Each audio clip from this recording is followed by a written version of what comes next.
Hi, everyone. Welcome to the Golden Ratio Podcast. I am Jen, GR Mom, joined as always by GR Dad. Hi. How's it going, GR Dad? Good. It's good to have you back. I am glad to be home. Yes. With a week on the road and many travel trials and tribulations, I have returneth to the household. Luckily, not much happened here while you were gone. That is profoundly untrue. That's why it's funny. Hey. The cocktail of the week this week is, hang on, it's called Stay Up Very Late. That's the name of the cocktail. Stay Up Very Late. It is gin, cognac, lemon juice, sugar syrup, a dash of absinthe, topped with some soda. Absinthe makes you crazy. Right, so that's why you stay up very late. Wee. Mm-hmm. That's a pretty good one. It's a good name. The pattern lately is I'm picking cocktails based on name. Of course. Yeah, it's a good one. But that actually sounds pretty tasty too. Okay. Good name. We got a lot of things to talk about. We have administrative corner. We have dog updates. We have ramblings. We have taste of the keys. There's so much. We have German word of the week, which isn't on my list because it's your responsibility, but there's so many things. I'm going comatose just from all these things. I'm overwhelmed by thing. This is going to be like a 3-hour podcast if we talk about all this. I always say that, and then it's like 51 minutes. Ooh, 6 minutes longer than usual. Ooh. What do you want to do first? What section? Admin. All right, I have 2 items on administrative corner. Ooh. All right, 2 things. We have a San Francisco story and a Boston story. Why those 2 cities? It's no way you were in both those cities in the last 7 days. There's no way. I was in both. I don't even believe it. Can't even. So let's go chronologically. San Francisco. Okay. I took 1, 2, 3, 4, 5, 6 flights this week. Yeah. Were any of them on time? Were any of them in the right direction? Oh Some of them were. Some of them were backtracking. So I was in San Francisco for work, and then I flew from San Francisco to DC. And the flight that I love to take from San Francisco to DC leaves between 4:30 and 5 p.m. San Francisco time and arrives right around 12:30 to 1 a.m. DC time. It's a great flight because it's like not a red eye because you don't have to sleep on the plane. I'm normally up at that hour anyway. So I get home right when I would normally go to bed. It's a great flight. You don't lose a whole day traveling across the country. You just kind of get on the plane, have dinner, go to bed the normal time. For our non-American friends, red eye is referred to the West Coast to the East Coast flights where you leave at like 9 p.m. and you get in at 5 a.m. or something ridiculous. God, and those are terrible flights. They're all in narrow body planes, and there's no movies. They just turn the lights off and throw a bunch of blankets at you if you're lucky. Oh, if you're lucky. Yeah. No, they're terrible. It's terrible. I hate them. I hate to wake up with red eyes. Oh, that landing at like 4:30 in the morning. They're terrible. It's the worst. Just the way the time zones work, though, that's what they do. So I was on the 440 United Airlines flight from San Francisco to DC.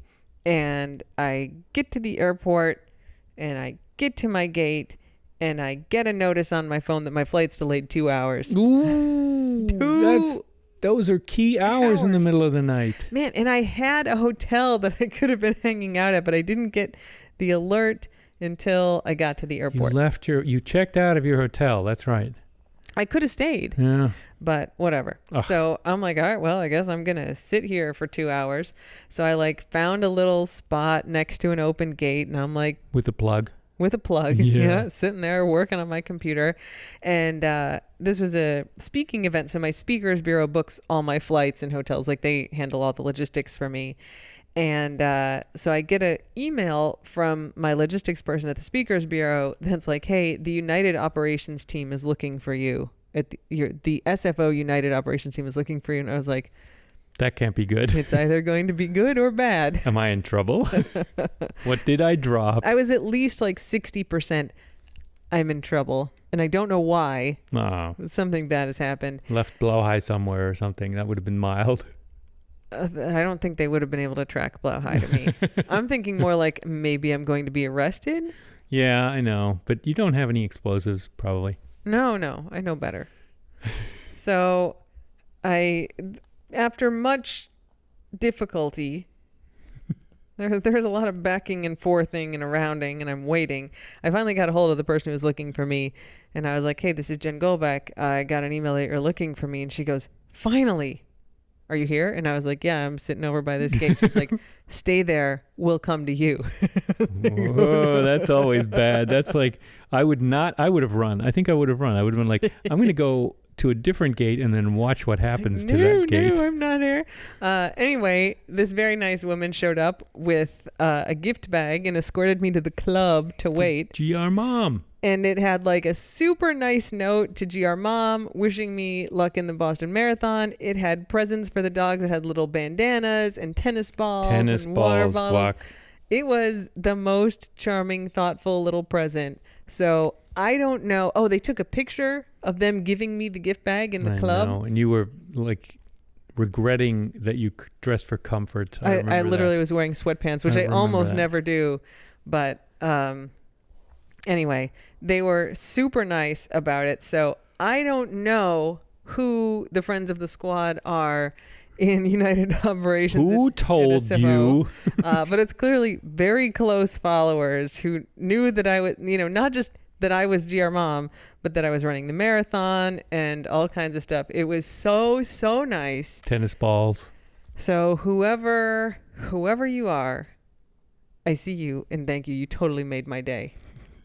After initial terror, there was relief and then excitement. I mean, I figured there was a good chance it was something nice. We all have a guilty conscience sometimes about the things we may or may not have done. I don't know what I would be arrested for, but at the same time, I wouldn't be shocked. Yep. You never do know. Anyway, I landed at like 3:15 in the morning. And the worst part was it was at Dulles, which Terminal D, where you have to take the friggin' people mover, which is a glorified ratchet ass bus. So you get up. No, it's a 1960s bus. You can't walk out of the airport. I'm happy to walk a mile through an airport. No. You have to get on the bus, and then the bus has to drive you to the exit part. Oh, it's they're laid out terribly. They're just terrible. It's these little fake buses that have to drive across taxiways and what appears to be a runway, but I don't think it's a runway. Like racing around planes and stuff. The original idea of them in the 60s was that like you'd get on, everybody would sit down, it's like a little lounge, and it would drive up to the plane. It would like scissor raise up, and then you could walk out of the lounge onto the plane. Instead, it's basically just a bus between terminals now. Yeah, you have to get off the jetway, walk to the like middle of the terminal, and then wait and 2 to 6 to 10 minutes before one of these freaking supposed mobile lounges leaves. They leave when they leave, not when they're full, not when they're empty, but when they leave. So there could be an empty one and you're chasing it, or there could be a full one and they're just going to keep it waiting for 6 minutes. And they're laid out terribly too. They're like a bad combination of city bus and subway car. They're just terrible. It's awful. They were in the 60s with everyone wearing suits and ties and business attire, maybe. So and then I have to get home from Dulles, which thankfully there's not much traffic. So I get home and I had a thing at like 9 the next morning. I don't even know what it was. There's some kind of appointment. But I was like, okay, so it's like, was it the door? No. 4:00. I'm home. I'm in bed. I was like, all right, brain, if we go to sleep now, we can get like 3.5 or 4 hours of sleep. And my brain was like, but we have so many things to think about. It was like 5:45 before it was terrible. What a terrible night. Anyway, we don't need to bitch about that. So did your brain say no? The brain was like, no. I was like, sleep, and it's like, no. I'm lying down right here, Jen. I'm not sleeping. So that was, thank you for the brightness in my day to the friends of the squad at United San Francisco. That was really lovely. Yeah, it didn't carry over into DC, but you made San Francisco great. Yep. Here's a dad joke for you, dear Dad. Oh my goodness. Which I think you know the answer to. How do you know if the person you're talking to ran a marathon? Don't worry, they'll tell you.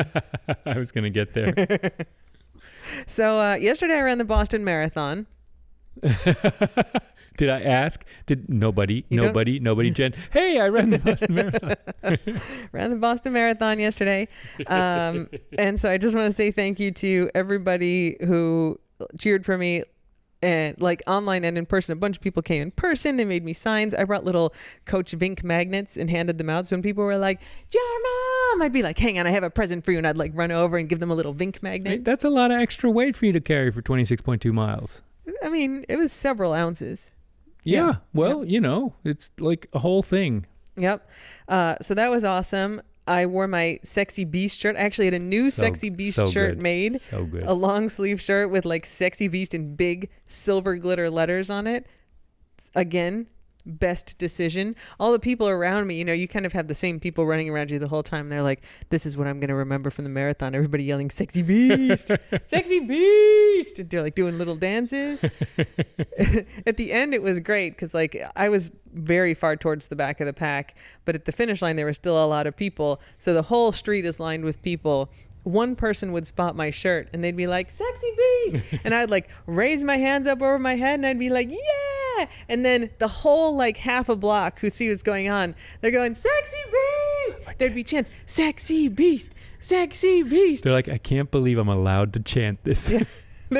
I told Ingo, there were two dudes who were just like, they looked at my shirt and they looked at me and they're like, good job, Beast. And this, yes. I had a Sexy Beast shirt in the New York Marathon, so I sort of knew what to expect. But this time, two people were like, how'd you get my shirt? Very clever to come up with on the spot. And there were several people where like one person would be like, good job, you go Sexy Beast. And then after I run past, someone would go like, what are you doing? And they'd go like, that's what was on her shirt. Like somebody calling them out like, you just called her Sexy Beast. You said that. But yeah, so thank you to everybody who came out and brought me signs. Soya, the mom of Toby, former GR Foster dog, the first crazy dog who we sent to Michael for training. He's a very good boy now. He is very similar to Guac. Guacamole needs a friend, Toby. Yeah, Toby's a good boy. So at like mile 25, I didn't know they were coming. They were there last year when I ran Boston. I knew they were coming. This year I didn't even know, and I look and I'm like, ooh, there's a golden, and then I look and I'm like, it's Soya, it's Toby, and I was like, oh my God, Tobes, and I ran over and he's like jumping on the barrier, like licking my face, he was so excited to see me. That's great. It was awesome. There's that lady who was good to me. She was nice to me, though she called me kind of a jerk. I forgot that. And also there was so thanks to our friend and host of the Two Chocolate Cakes podcast, Jen Coleslaw. She sent me some stuff to my hotel, drinks and snacks, which is really nice, super nice. So nice. And she's like, I'm sending you some stuff. I wouldn't normally ruin the surprise, but I just want you to know somebody's coming. And I'm like, great. So I like went downstairs, picking up my DoorDash like food delivery. And I walk in and like at the concierge desk right inside the hotel, there's a guy and he's like, and I get a text from Jen Coleslaw. It's like, hey, the person delivering your stuff is there. And there's a guy there and he's got like a bag from a store. And he's like, I went to the concierge. I was like, hey, I'm Jen Goldbeck. Someone's delivering something. And he's like, oh, that's me. I'm delivering this for you. And I was like, great. Thanks a bunch. Instacart guy. and he's like, you didn't say Instacart guy, but that was the impression. Oh, okay, thanks. Like, I'm always friendly to these people. And he's like, yeah, she said to get you a cider, but like not a sweet one. And this is the one I picked out. I was like, wow, that's very like personal work there, Instacart guy. And I was like, oh, great. Thanks so much. And he's like making eye contact with me. I was like, this is an extremely friendly Instacart guy. And I go upstairs and I'm like, hey, like I got the package, thanks so much. And she's like, yeah, that was my friend like Alex who delivered it. I was like, what? Like I thought it was just like that would have been important context. Random guy. So I was like perfectly nice to him, but very just like, oh, not okay. Like it was her friend. Like you're getting $5 from Instacart to deliver this, and not like her history professor friend who did her a favor when shopping. So I'm like, Jen, you have to tell him that I feel really bad that I didn't know he was. She treated me like a delivery person. I thought he was. I'm glad I'm nice to delivery people. Well, yeah. It's a good thing you didn't try to give him like 20. Oh my God. Oh, that would have been the worst. Oh, just the worst. He might have taken it. I would have taken it. He's not your friend. But there was also, for the people following Jen Runs with Dogs who are, more deep into my running life, the Boston Marathon has an app where you can send cheers to people. And they'll put some of them up on a screen so you can be like, people are like, go GR Mom. Except I had like 56 pages of them again this year. There's like 10 per page. Just like hundreds and hundreds of cheers. Nobody else gets that many. Some people get like 2, maybe 3. They play them when you're finishing, right? When you cross the finish line. So for you would have had to like wait an hour to read them all before you cross the finish line. They're scrolling. They only put up like one for you. They won't put them all up. So anyway, it's just so, like, running a marathon is exciting, especially like a big one like this. And usually, like, you get excited about it yourself, or like maybe Ingo would get excited for me, or like my mom. But it's great to have like thousands of people all excited and like tracking me and cheering and like tweeting about it. It's really fun. That's how much everyone who wants a marathon wants their marathon celebrated, is to just have thousands of people going, yeah, you're amazing, yes. Because it's such a big deal internally, and it's nice to have that recognized by everyone else. Yeah. So thank you, everybody. It made me extremely happy. And I also figured out a piece of trivia. Oh, what? You're one of the few people who's run 2 Boston marathons within 6 months. That's true. I mean, it's a limited It's a very group small that list. may never be added to. It should not be. May be never added to. This was the 126th running of the Boston Marathon. It has run every year except for 2020 because of COVID. And in every year it's been run on Patriots Day, except 2021, where they ran it in the fall, because spring of 2021, like, people were still getting vaccinated and it was too risky. So they moved it to the fall, and it's always on a Monday. It's on Patriots Day Monday. And so they kept it on Monday in the fall. They like declared a state holiday on a Monday in October last October. Did they call it Marathon Day, or did they call it Patriots Day 2? No, I don't know what they called it. It was, and this is not what they declared it a holiday for, it was Indigenous Peoples Day. And then they also declared not that Columbus a state holiday. Day. No, it's different than Columbus Day. It was Columbus Day has changed into Indigenous People, has changed into. I think it's a different thing. This is a dumb conversation for the podcast. All right.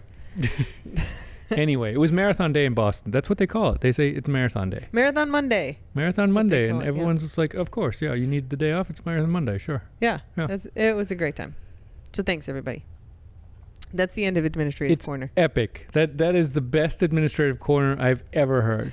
Thank you. It was a good one this time. I agree. Yeah. You had to run 26.2 miles and travel 1 billion miles to get there via San Francisco. I left here. I went here to Houston to San Francisco. That was all in one day. And I spent like 8... Here to Dallas. I'm sorry, to Dallas. No. The Keys to Dallas. And then I stayed at the Dallas Grand Hyatt in the airport for like 8 hours. It's like a whole other day. On to San Francisco, and then the next day San Francisco to DC, and then I was there for 2 days to Boston, and then today I got home, and we don't need to talk about how terrible that was, except there were flights that were missed. There was much anger. So much anger. I had so much anger today. Modes of transportation were substituted. But you're here now, and it's awesome. Should we do dog updates? Yes, that's a great idea. We should talk about our dogs. Last we podcasted, because not much happened while you were gone. Oh, dear Lord. How long were you gone? 3 years? Was it 3 years? It feels like it. I left. We're recording on Tuesday, April 19th, and I left on Tuesday, April 12th. Yeah, we recorded last time on Monday. We recorded on Monday, 11th. The 11th. And we were like, oh, everything's really boring. And then yeah, we had a hard time filling 30 minutes last time. Post the podcast. Oh, I'm sure, we'll have some updates for this and that. Oh, blah, my blah, blah. God. That might have jinxed it. Maybe we jinxed it. All right. So we recorded the podcast on Monday evening. And on Monday night / Tuesday morning at 1:30 a.m., Boods had a seizure. Yep, one of the big ones. Yeah. And then I got on a plane at 7 a.m. I think you missed the part where you stayed up with him for 3 hours. I stayed up with him all night. Oh, God, I was so tired this last week. Yeah. Because I had all of these just and you're like, why is that? bad nights of sleep. Oh, yeah. Yeah. So, yeah, he had the seizure at 1:30. And yeah, I forgot I had stayed up with him all night. It literally was like 5 days in a row that I had like 3 hours of sleep. Wasn't your flight early too? Like we had to leave at it was the flight left at 7. Yeah, we left at like 5:45. It was already gonna be an early morning, a short night, and then it was like Voods decided to have his little seizure. So Voods has his big seizure at 1:30 in the morning. We go to the airport, drop me off. You're super stressed. I'm super stressed because Voods getting a seizure, very bad. Coming. Yeah, especially because he had been home basically like 10 days since his last trip. Long hospital stay at the neurologist. I don't think the warranty had expired on that one. Man, like normally he goes a month or a little bit more. This is 10 days. So that's very not good. That's in the window of very bad. We have talked about like maybe it's time for Voods when he starts having seizures that need him to be hospitalized that often. So I mean, if he had a cluster seizure every week, he'd be basically in the hospital all the time. Yeah. And I mean, that's like the one end of the spectrum. That is clearly not quality of life if he's just having seizures. Yeah, and just hospitalized and all the time. He never has recovered, right? He's never fully recovered. And he was just getting better. He was just perkier. He had like 2 days of perkier. Just been walking better, and then all of a sudden, bam, his brain short-circuited again. Yeah, so he had his second seizure at, like 9:30 in the morning. I landed, maybe I was even on the Wi-Fi on the plane, and you were like, he had another seizure. I called the neurologist. I think I'm going to wait and see. And I was like, nope, you got to put him in the car and go. Because their standard advice is... And some of them know him, but they still act like he's just a normal dog with normal seizures. Their standard advice is 3 and then bring him in. And if you look at Voods' file, it says 2. Because it's been downgraded because of where we live and everything. And he always has 3. He never just has 2. Yep. And I was like, take him. And so you loaded him up in the car. Who'd you bring with? You brought somebody. Remy? Remy with the insulin, with right? his insulin, because it was going to overlap with his insulin time. Yeah. Oh, our dogs are so complicated. And he had a third seizure in the car on the way. He did. I was about half an hour from the clinic, and he had a Voods is all the way in the back. Remy's in the back seat, and Voods had a pretty serious seizure. So I had to just pull over to the berm, which is luckily easy in the Keys and in Southern Florida. Yeah. Wasn't on the freeway yet. It was still on the causeway actually. And I gave him his little midazolam in the nose and petted him and was just like, let's get to the freaking clinic. It's pretty intense. Like dogs having a seizure in the back, pull over, administer intranasal medication to stop it, and then continue driving. Yeah. Luckily, Remy was really good. Remy was like, ooh, something bad's happening. I think I'm going to not be a goofball. Good job, Remy. Didn't try to climb over, didn't start barking. Yep. He was just like, ooh, I hope Voods is okay. Yeah. So Voods went to the hospital. So that was Monday. They immediately put him on the IV anticonvulsants, and then they're like, okay, we're going to try tapering him off. And, if he doesn't have any more seizures, then he can come home. And I'm like, yeah. And they're like, yeah, right. Because he always has more seizures. But he didn't. He had those 3. They gave him the IV medicine for 12, 18 hours, weaned him off. And then they were like, you can come get him. And he was okay. Did they wean him off Tuesday night and then it was 24 hours from then? Because I picked him up on Wednesday, right? Mm-hmm. They weaned him off overnight on Tuesday, but they were kind of like, well, it's been 24 hours since, technically it's okay. And yeah, I mean, it had been more than 24 hours when you got him. Right. But by the time they sort of made the decision, it had not been 24 hours. Yeah. So he got to come home Wednesday night. Wednesday mid-afternoon, right? Yeah, because that's right. I always have to coordinate it so the other dogs aren't like starving to death or, crossing their legs having to pee or anything like that. So, because it's 6 hours, I'm gone. Yeah. Yeah, it's a long stretch. I think I brought Remy again. You might have. Yeah. You brought somebody. Yeah, we were having furniture delivered on Tuesday when you had to drive him up. And so I wasn't here because I was on a plane. You're taking Voods to the vet. Getting furniture delivered in the Keys is not easy. And because they have to drive down from like Fort Lauderdale to bring it here. So our neighbor, I was like, are you home today? Like, could you just they can leave it under the house. Could Gates you just open, sign just for to it? let them, just make them comfortable leaving the thing. And she's like, oh yeah, of course. So she was great. So she's like hero. Yeah, very nice. Anyway, so that's the Voods update. So we talked a few podcasts ago that like, the question is going to be, when is Voods' time with us done?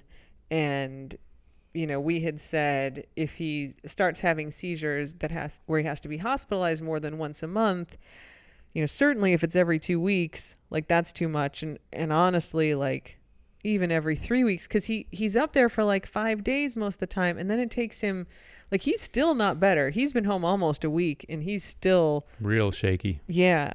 So it takes him he's there for almost a week. It takes him a week to recover. If he has 2 bad weeks and then 1 good one and then goes back up, like that's not great. Yeah. And it messes with his brain, and every seizure has a downside effect. Like a permanent impact. Yeah. I posted, if you watch the stories on Instagram a week or so ago, I posted a video of the first day we got Voods. Or maybe I just sent it to you, Ingo. You definitely sent it to me. I don't know if you posted it. I might have just sent it to you. It was like the day we brought Voods home, and looking at how different he was. Like there's a remarkable difference. Like there's some stuff that's better, but there's a lot of stuff where it's like, ooh, like cognitively, like you can tell that he's having some impacts. So this seizure was way shorter than the window that we set, but we're not going to do it we're not going to be like, oh, well, it's been 10 days. Like that's it. Right. Cause this could just be an aberration and he could go 8 weeks.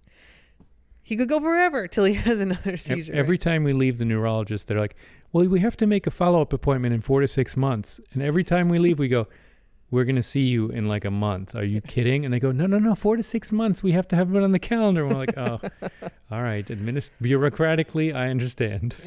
So this one obviously was within the window.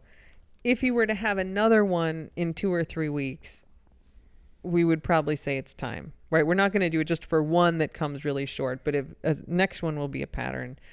And we also talked in that podcast that we weren't going to mess with his medication unless he was getting to that point where we were going to be like, his quality of life is just very low, because we had tried increasing it and it was really bad.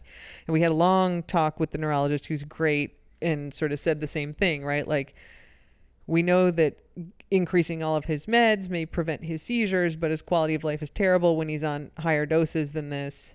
And we can't put him on lower doses because he'll have more seizures. So we're just going to stay with this until we feel like we're getting to a critical point. And since this cluster of seizures was basically 10 days after the last one, we're kind of at that point. And we know we can't just increase his Keppra, which is what we did last time, which is a really safe medicine. He has room to take more, but he's just like a zombie when he's on more. So we have added a 5th medicine, Topamax. Which is a human medicine. Oh my God. He has so many pills, you guys. He has so many pills. He's doing okay on it so far. I mean, I've only been home with him since this afternoon, but he definitely is not a zombie. That's right. He's alert as much as he gets, and he's real wobbly, but I think he's been like that since the seizures, the last batch. And it's a little, I mean, he did, when he's in the car for a while and stuff, he gets stiff and he'll loosen up. So he's a little up and down mobility wise, but he's getting to the point now where he can get up by himself, and he doesn't want to, though. This is what confounds the data, is that a lot of times he lazy. Just doesn't want to get up. Yeah. He could, but he's just like, I don't really see the point, guys. Yeah. But still, I mean, like, I let him out after dinner, well after he'd been out of the car, and he kind of walked out, and he started leaning on stuff on purpose. He's like, oh, I'm standing next to something, and then he kind of leans sideways onto it. It's a suave look. It's very suave. So anyway, that's the Voods update. Like, not great, but he's home, and he's having a good time. I'm looking at my notes here. I have extensive notes this week. Under Voods seizures, it says, found remaining sleeve. So if you remember from last week's podcast, the Voods news was that he ate the long sleeves off my Key West half marathon running shirt, And then we had him puke him up, and then he ate him again, and then we had him puke him up again. And I was like, so I think we got him. I found when he puked the second time, we got a whole sleeve and then a bunch of pieces. But it turns out, no, we did not get the whole thing because Ingo took him out to do his business before he took him to the neurologist. The same day, yeah, that's right. And there was your sleeve. It was clearly that T-shirt pattern, and I think there was either sleeve or the holes or both. Or I mean, it was still a lot of fabric. Multicolored poop. He was still processing it. Well, trigger warning. There may be some talk about puking and puking. Oh, there's a lot of that coming up in this podcast. So if anyone's sensitive, it's dogs throwing up. Yeah, we're not there yet, but when we get to Remy, skip ahead like 5 minutes.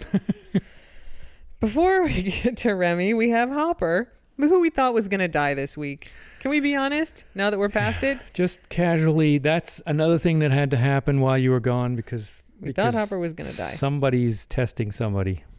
So must have happened like Thursday because I picked up foods all day on Wednesday. It was Thursday. So, yeah.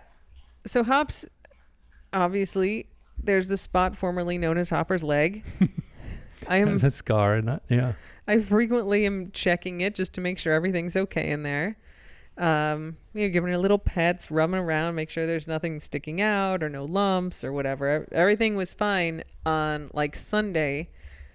And on Thursday, I call in the morning. I wake up and I call to check in, and Ingo's in the car. And I was like, what are you doing in the car? And he's like, I'm on my way to the vet. And I was like, oh no. I was like, good news is it's not foods. So Hobbs has a lump, you said the size of an egg. It was probably the size of a boiled egg, yeah. In the spot where her leg once was. But it was harder than a boiled egg. Yeah, a hard lump had not been there on Sunday. So a fast rising lump in the spot where her cancerous leg was taken off. And she was lethargic, miserable, and didn't eat any of her breakfast. Didn't touch breakfast or snacks or any. And she's picky, but she'll have a snack or she'll have the cheese or, but she's just like, nah, I feel so bad that I can't. And she couldn't really move that well. So it was clearly a problem enough that I called the vet at 7 and was like, need to see this dog. Yeah. And she had been quite like notably lethargic and just like malaise. Like you could tell she felt bad and like painful, but not in any particular point. Like sometimes after she swims, she'll get really painful on one of her back legs. She probably pulls something or overdoes it, which we're used to managing. But for the last like 2 weeks had been just like, God, you could tell she felt crappy, and we were trying all sorts of stuff, and didn't want to be moved. Was like working hard to eat, to get into position to eat and stuff. Yeah. And so her not eating on that Thursday morning and being in pain, and really, it was kind of a culmination of stuff that had been going on for a couple weeks. Yep. And so she gets up to the vet, and the vet's like, well, she had cancer in that leg, and now she's got this lump where she had the cancer. Yep. So I can only think of one thing this could be. And then the surgeon who actually amputated her leg, he is twice a week down at our clinic here in the Keys. And he looked at her and he's like, oh, looks like that cancer came back. And I knew that was a risk factor. Yeah. He told, like, when they amputated, he's like, good chance that cancer is eventually going to come back. But, this will get you some time with her. So we're like, okay, well, her cancer's back and she's in a ton of pain and she's not eating. So I'm thinking, like, can she make it comfortably until I get home? No kidding. So I can be there. Do I have to fly home right now and then, skip the marathon or fly up to Boston separately? What's going to happen? And the vet was like, well, almost as a formality, I'll check it. I'll do a tissue analysis and I'll send it in. And yeah, so they said we're going to do a fine needle aspirate. So basically, like, you can do a proper biopsy, but a fine needle aspirate is basically they stick a needle in there, suck some stuff out, put it on a slide and look at it. And it doesn't get you as much detail as a biopsy. They do a cytology on that, and it usually takes 7 to 10 days. I guess, I must have been in San Francisco when you were doing that. Or in the hospital in Maybe it was Wednesday. I don't know. Yeah, because I was walking around in San Francisco. Anyway, it doesn't matter. So they they take that, and he's like, it's like most of it's not infection. Like there's some infection in there. It mostly looks like joint fluid. The cancer that she had synovial sarcoma is basically a joint fluid cancer. He's like, those cancer cells will actually produce joint fluid, so it makes sense that we're seeing joint fluid there. She doesn't have that joint anymore, right? Yeah. He's like, because if those cancer cells were up there, even if there were just a few left after the amputation, they could have grown, they'd be producing joint fluid. There is some infection in there also, but he's like, it doesn't smell bad. I wish it smelled bad because that would mean it was just an abscess, like just an infection. But, we'll send it out and see what they say in a week. But in the meantime, like, let's drain this and clean it out and rinse it and everything. Like, that'll make her feel better. So she stayed there all day. They kind of, I think, lightly sedated her, light anesthesia.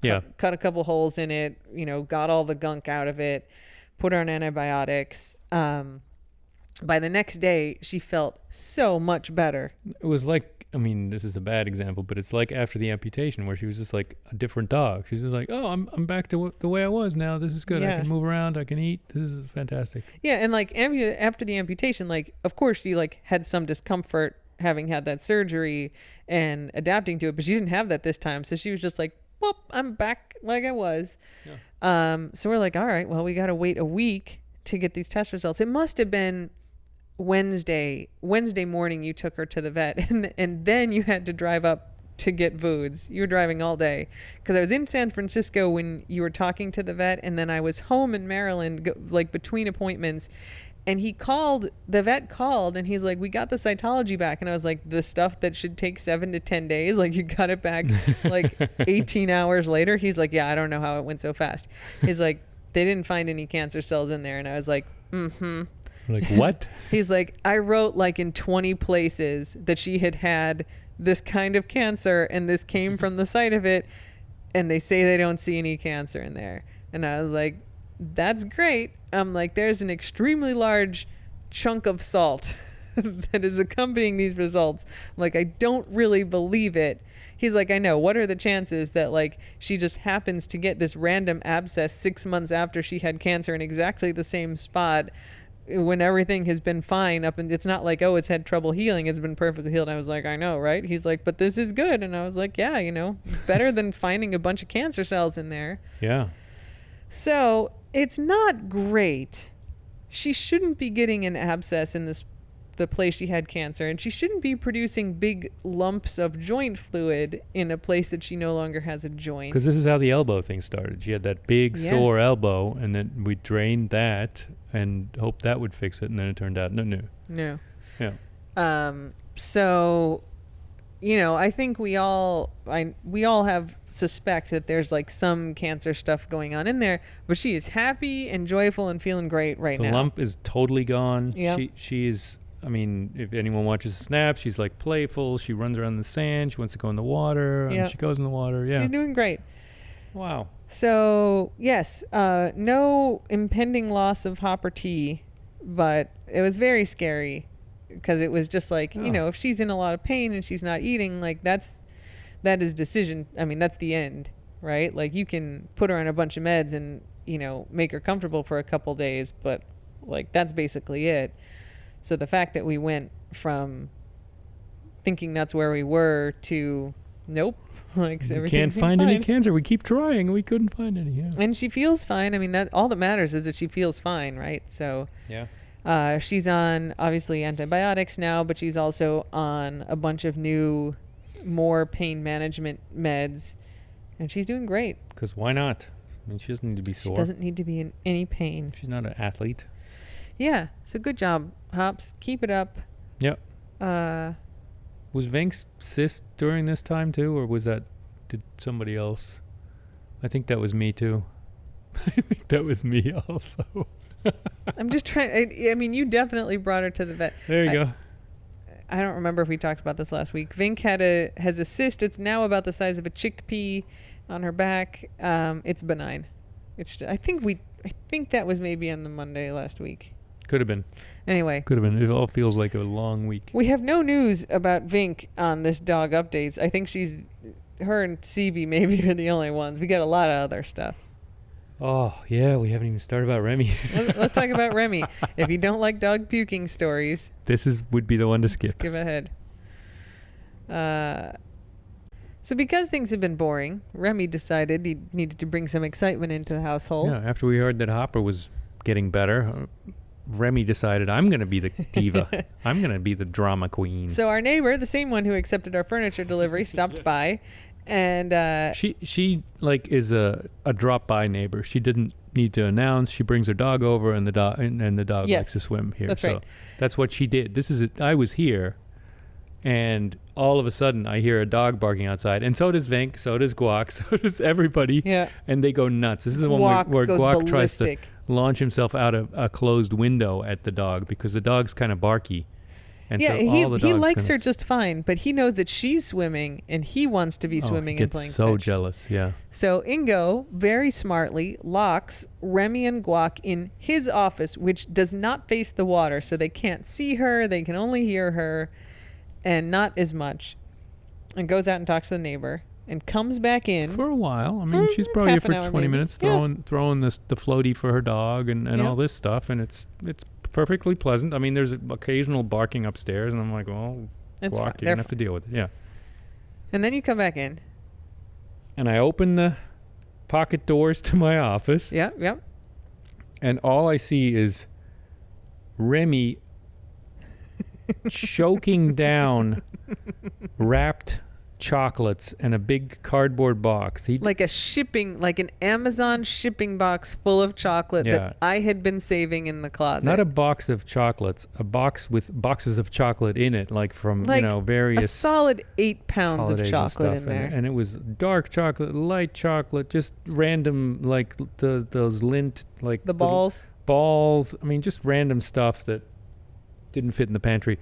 So it was in the closet. The closet was open because I was probably vacuuming up someone's throw up or something. But it's all in that closet, and it didn't register to me that there was a box of chocolate storage in there. But Remy found it, and he basically tore into it and ate pounds of chocolate. Just all of it. It was all pre-wrapped and individually wrapped. So he was basically horking down, a bunch of it while I watched.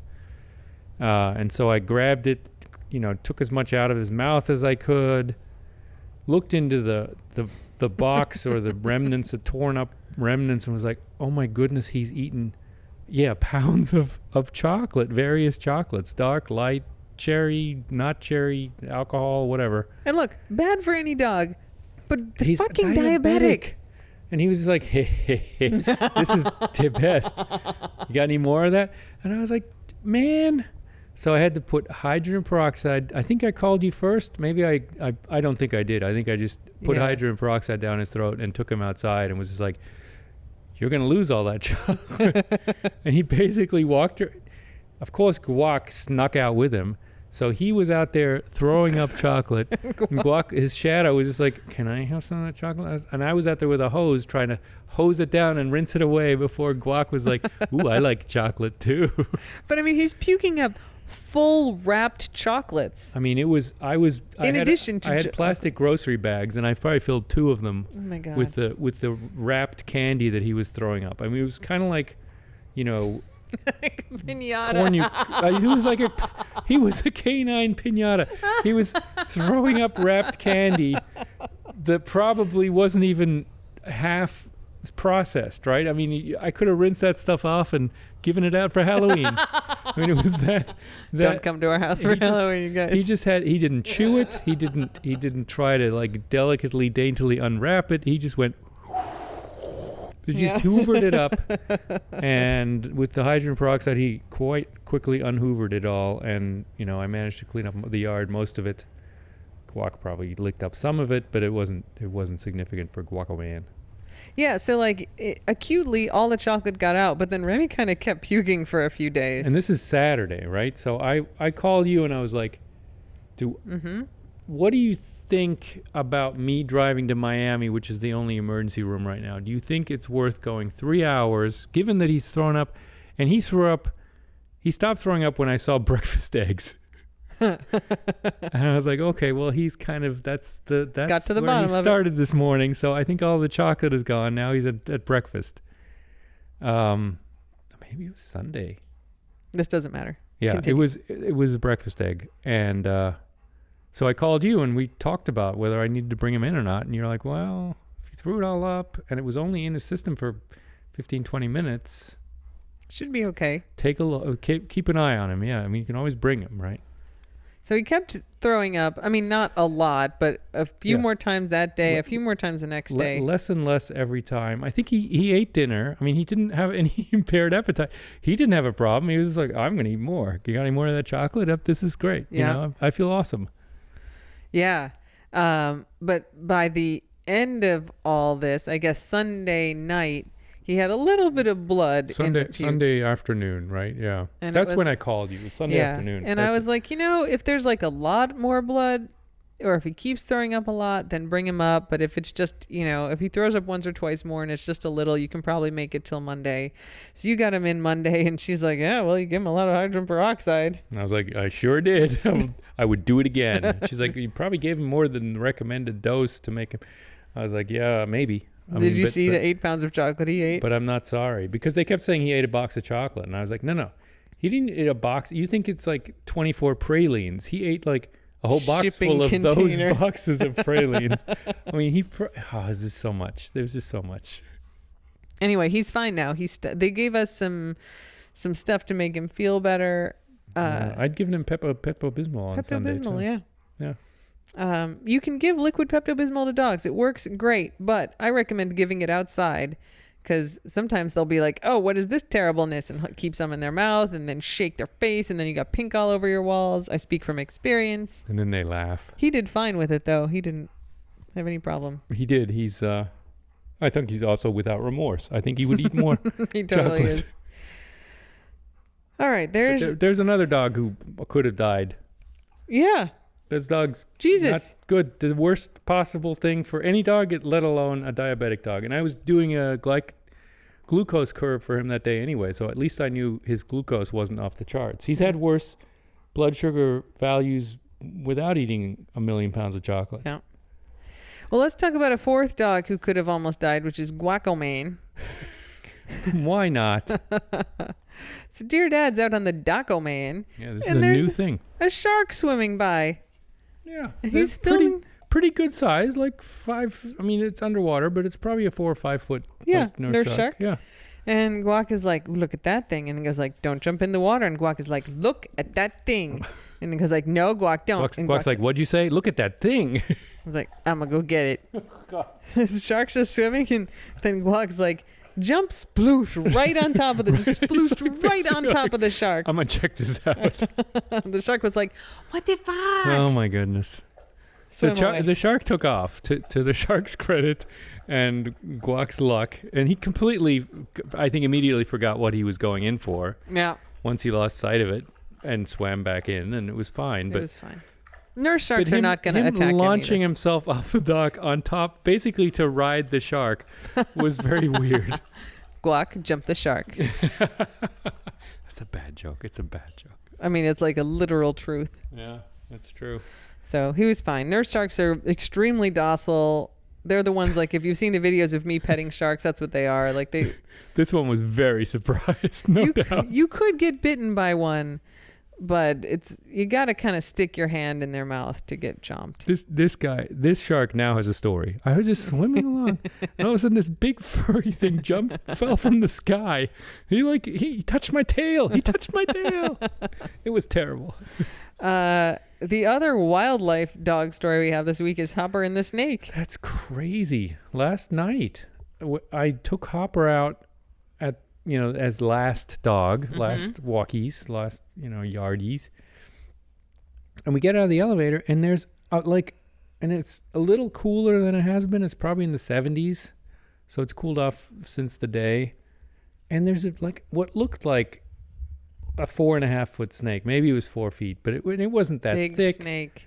But it was a long snake, and it was nice and zigzaggy, and it was just kind of there, hanging out. And I was like, I'm going to poke it to make it go away. So I took an oar and a paddle, and I poked at it, and it kind of moved a little bit sluggishly. So I'm thinking it was a little cooled out, right? Like this guy. Corn snake? Probably a corn snake, yeah. Mm-hmm. But not venomous. Not well, but it has still pointy little teeth. Yeah. And so, I'm trying to like shoo it off the beach essentially, and it doesn't really doesn't want to be shooed. Yeah. And then Hopper runs towards its head, and wants to play with it, and is like running up to it, and I had to like tackle Hops and be like, "No, don't! You're gonna get chomped in the face by this snake." Did it have fangs?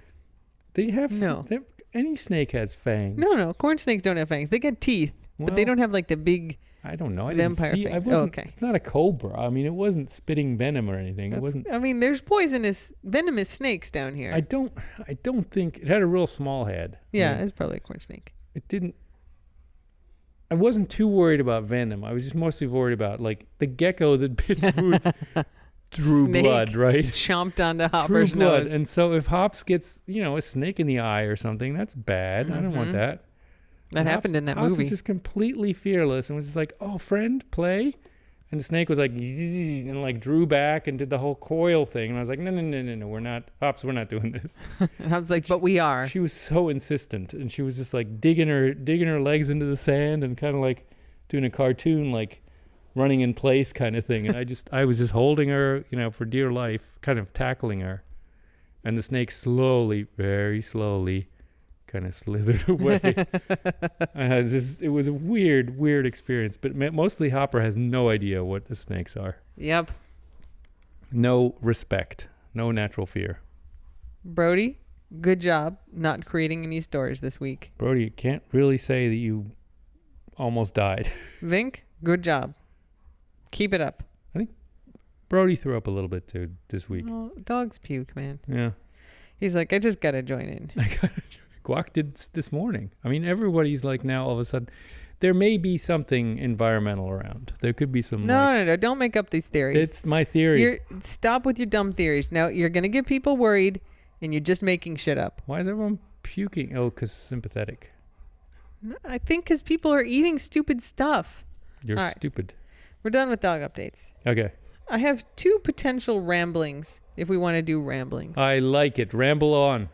Body modification enthusiast known as Human Satan cuts off ears to celebrate end of COVID mask mandate. I guess because you put the masks behind your ears. I mean, you could throw away your paper masks too, dummy. Cut off your ears. This is the guy. When he gets LASIK, did he cut off his nose? What a dumbass. He has already cut off his nose. He looks very, very scary. He looks like Darth Maul, but worse. He's like tattooed his skin all black, and he's got like inserts underneath his skin, like lumps, and I'm sure his tongue is forked, and he's got tusks, and he cut his nose off. Oh, he does look. He literally has cut his nose off already, so he cut his ears off. I don't think he can fix that. That's not. And you can't just take a couple tattoos off and make him look normal again. No, he's into it. So anyway, there you go. Just thought I'd share that. Somebody sent me that. The photo is bad. If you look at the New York Post, that vaunted journalistic institution is vaunted the word I want there? Beacon of journalism. Yeah, there we go.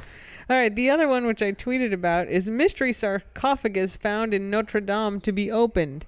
What? All right. Wait, why? Notre Dame, which famously burned down 3 years ago. They're rebuilding it. And they were digging around, and buried deep beneath Notre Dame, they found an unmarked 14th century lead sarcophagus. That's where they bury the demons.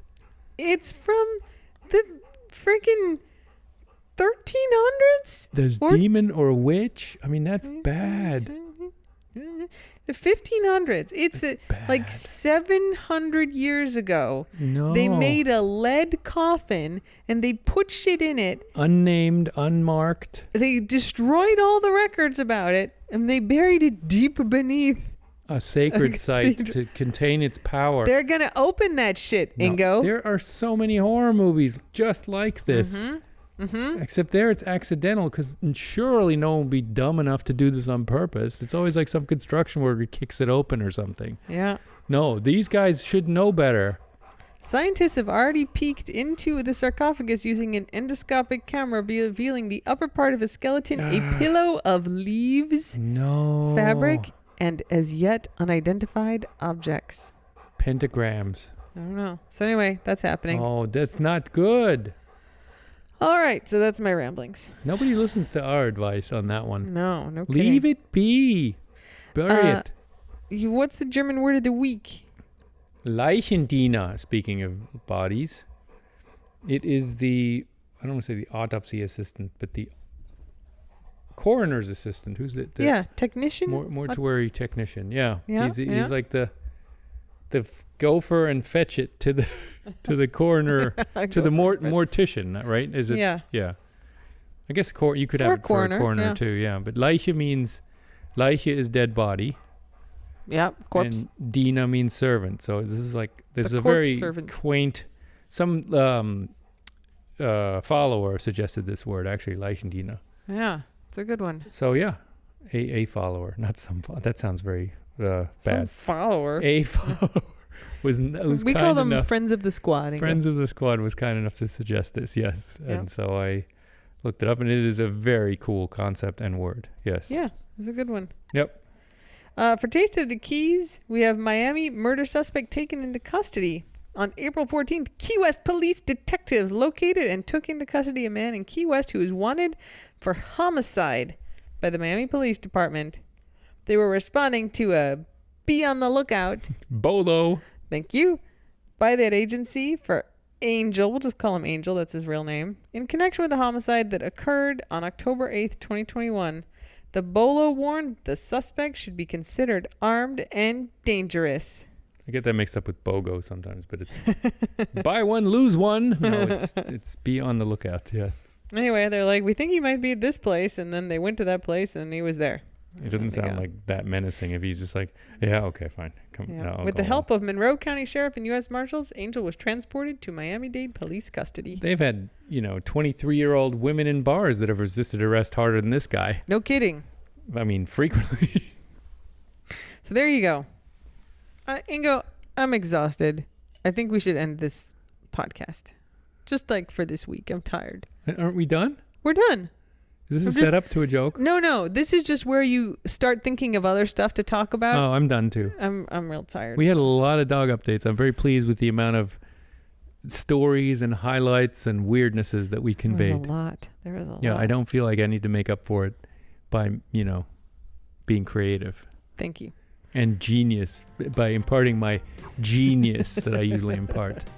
All right, everyone. Thanks for being awesome. Slava Ukraini. You ran a marathon again. And until next week, don't bite anyone unless they ask you to. Yeah, don't bite anyone unless they ask you to. Bye. Bye.